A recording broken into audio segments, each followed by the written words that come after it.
Olá, boa noite. Eu sou Viviane Oliveira, aluna do curso de licenciatura em dança da UFBA, modalidade EAD. E hoje estou aqui para realizar a atividade 2 da disciplina Dança, Corpo e Contemporaneidade, da professora Lenira Rengel. Bem, foi solicitado que a gente fizesse uma autoentrevista, fazendo algumas perguntas relacionadas à nosso dia a dia com a dança e um pouco de história também da dança. Então eu vou começar fazendo uma pergunta relacionada ao meu cotidiano. Será que eu consigo equilibrar? Será que eu, como professora, consigo equilibrar minha metodologia para que seja aplicada num público heterogêneo que se apresenta para mim, geralmente, que é o meu caso? Será que eu consigo, nas aulas, ter esse equilíbrio? E eu respondo que a intenção é essa, sempre. A intenção é desenvolver essa percepção e cada vez mais aguçar essa percepção e tentar aplicar a mesma metodologia de uma forma que seja flexibilizada para que todos consigam perceber e acompanhar e também, se isso não estiver funcionando, conseguir entender, ter sensibilidade de perceber e mudar, porque a gente precisa ter essa capacidade de adaptar a aula ao público que a gente está atendendo naquele momento. E nas minhas práticas, como geralmente são aulas de ligadas à capoeira, cultura africana, afro-brasileira, existe muito pessoas de gêneros, de classes sociais, de tipos físicos e, enfim, diferentes, muito heterogêneo. Então, eu tento fazer essa flexibilização. A segunda pergunta seria uma coisa que sempre eu me questionei muito sobre nas aulas. Qual seria o limite numa aula? A gente já aprendeu sobre essa coisa dualista de separar corpo e mente, que isso não existe, não funciona. A gente está dançando e está pensando. Mas com relação à linguagem verbal, qual seria o limite para um professor? Qual seria o limite para mim da utilização da linguagem verbal para orientar os alunos, né? Porque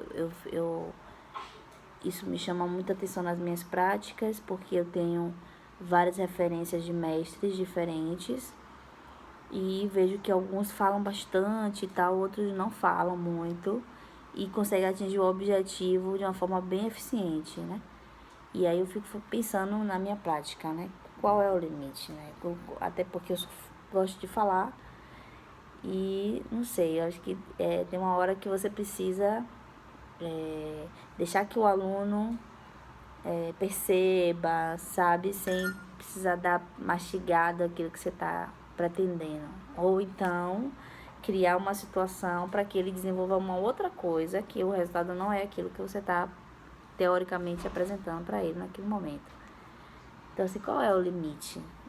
Essa é uma pergunta que realmente agora eu não conseguiria responder. Então, o meu questionamento fica no ar. Acho que cada um tem a sua forma de ensinar e a gente precisa respeitar isso. Mas a linguagem verbal, acho que tem uma hora que também cansa, né? Então, como é que essa coisa é passada? De que forma essa linguagem chega no aluno? Essa é uma dúvida meio estranha, mas é uma dúvida que eu tenho. E aí a gente entra um pouquinho na história da dança e eu peço licença aos mestres, professores da dança, eu li alguma coisa, eu sempre me interesso porque eu faço aula de dança afro. Eu não sou professora de dança afro, eu faço aula, sou aluna de dança afro, mas é uma coisa que eu tenho uma absoluta, profunda admiração e paixão. Então, eu li muitas coisas e tal, e aí eu queria abordar isso, né? Para que a gente falasse um pouquinho da história da dança afro. Como é que surge? De onde vem isso? Né? Um pouquinho da origem. E aí eu fiz algumas pesquisas e a dança africana chega no Brasil no período colonial e bem, assim como várias características da cultura africana, a dança africana chega no Brasil no período colonial. Vem trazida pelos negros que trabalhavam eram submetidos ao trabalho escravo, né? A gente tem muita consciência disso. E os primeiros registros da dança africana nos dão a situação, a posição de que ele surge a partir da dança religiosa, do culto religioso africano, que é o culto aos deuses africanos, que muita gente não sabe, mas eu só um pouquinho que eu sei, porque eu não sou da religião, mas o candomblé que a gente tem aqui no Brasil, que a gente pratica no Brasil, nada tem a ver com a religião africana. Tem muita coisa, mas é bem diferente. E lógico que são os mesmos deuses, né? São os orixás e tal. Mas os registros que a gente tem da dança africana no Brasil a partir da dança da religião, de matriz africana, do culto aos deuses africanos. E isso, lógico que existe um fortalecimento desse movimento a partir de meados do século XIX, com a intervenção de outras tribos, de outros povos, começam a enriquecer esse movimento da dança africana, e acaba que fica meio marginalizada, porque ela acaba sendo ligada diretamente ao culto africano, e a sociedade cristã abomina esse tipo de manifestação. E aí a coisa da dança mesmo, saindo da parte religiosa, começa a ganhar destaque, a ganhar corpo, a partir da intervenção da bailarina e antropóloga Catherine Durand. Eu espero que eu esteja falando o nome certo, porque eu vi algumas coisas diferentes e o nome estava escrito de forma diferente. E é uma bailarina negra, norte-americana, que traz elementos do balé para a dança africana. E essa pessoa, essa bailarina, ela começa, a partir daí começa a haver uma mudança. E se eu não me engano,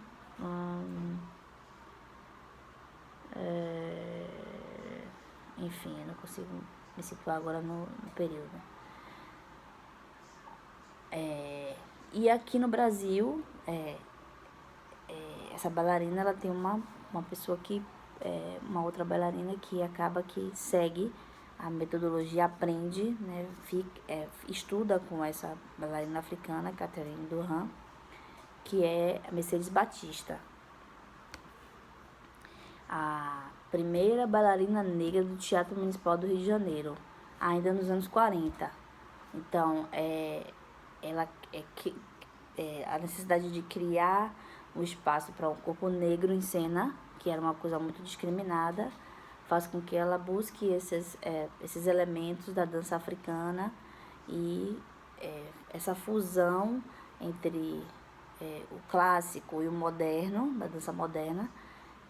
Acaba que essa técnica da dança afro-brasileira que a gente vê hoje começa lá atrás, a partir dos estudos, das técnicas da bailarina Mercedes Batista. Então, é isso que um pouquinho da história da dança afro-brasileira. E eu não poderia deixar de falar com relação à origem da capoeira, que eu sou professora de capoeira, então eu não posso deixar de falar. Apesar da gente ter a capoeira muito mais como luta do que como dança, o elemento dança, o elemento artístico, o elemento folclórico, o elemento que a coisa do encantamento provocado pela dança está presente na capoeira.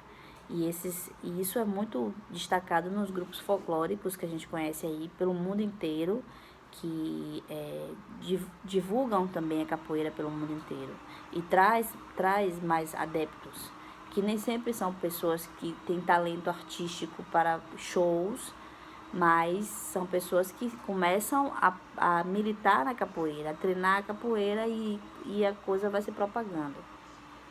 Então, é importante falar da origem da capoeira, que também chega com os escravos africanos. A capoeira é uma manifestação brasileira, né? Surge aqui no território brasileiro. Existem vários estudos que já foram para a África para se verificar se existe alguma manifestação que seja igual ao capoeira. Existem algumas lutas, a dança da zebra, na África, que alguns rituais de passagem que tem alguma semelhança com o que se faz aqui hoje, mas a capoeira surge aqui, capoeira é brasileira e a capoeira difunde, né, divulga a língua portuguesa para o mundo todo, divulga a cultura brasileira para o mundo inteiro. Então, é uma manifestação extremamente importante na nossa cultura e na nossa identidade enquanto povo. Então, a partir do desenvolvimento... Então, ela surge nas lavouras ainda. Então, os escravos perceberam uma maneira de de treinar para combater a mão que açoitava de uma forma... ludibriando, né, enganando, como se fosse um ritual de dança, uma coisa religiosa, uma coisa que confundisse, né, a cabeça dos senhores, dos capitães de mato, enfim. E a capoeira surge, vai se desenvolvendo, a partir de um determinado momento a capoeira, até um determinado momento a capoeira estava no Código Penal brasileiro como crime, né? Capoeira era um crime.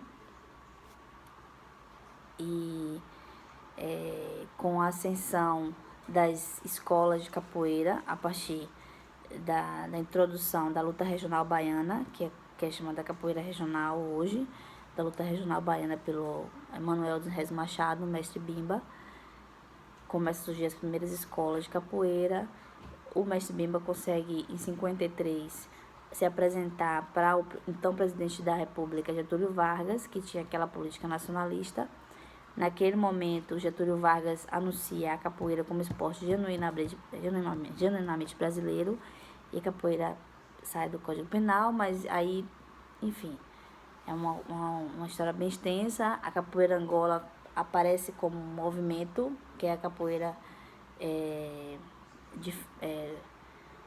diferenciada, a metodologia e tal, mas Chibimba ele tem uma metodologia própria de ensino, que foi sistematizada, porque ele estava assessorado de pessoas que frequentavam academia, alunos da escola de medicina, que era no Pelourinho, no Terreiro de Jesus, e é uma coisa que começa a ter forma mesmo de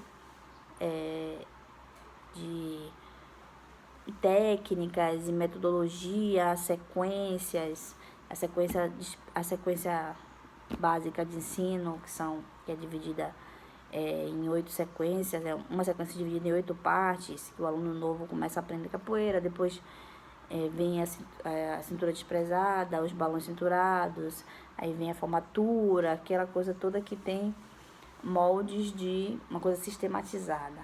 E a capoeira ganha corpo, mas como a gente está falando de dança, né, essa parte mais de luta, voltando para a dança, eu queria destacar a importância dessas duas manifestações,